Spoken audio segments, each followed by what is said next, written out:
Triangle ABC has coordinates at those places, and triangle A prime, B prime, C prime has coordinates at those places. What type of transformation is taking place? All right, so we need to look and say, okay, how did we go from A to A prime? How did we go from B to B prime? And how did we go from C to C prime? So let's start with A and A prime.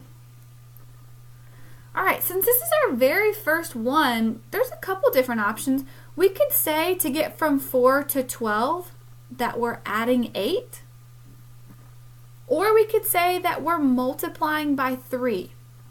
So I'm going to go ahead and write down both of those options. To my x value, I might be adding 8, or I might be multiplying by 3. And then for my y values, to go from 2 to 6, we could be adding 4, or we could be multiplying again by 3. So those are my two possibilities. So now I'm going to check out B and B prime.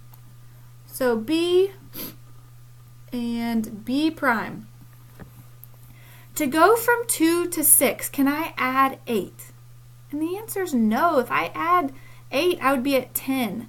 So that rule no longer applies. To go from 2 to 6, could I multiply by 3? Yup. To go from 3 to 9, could I add 4? No, that no longer applies, but I could multiply by 3. So now I'm just going to check my last point just to make sure. So I'm going to take 2, 0, and 6, 0. And again, I'm going to check to make sure that this rule works, and it does. I'm multiplying by 3. So I know that my rule is I take my original x and y, and I multiply each of them by 3. Now, which transformation is taking place if you're multiplying by 3?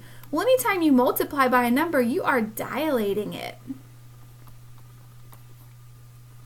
So this is a dilation, and the scale factor would be 3, because that's what we're multiplying by. So this is a dilation with a scale factor of 3.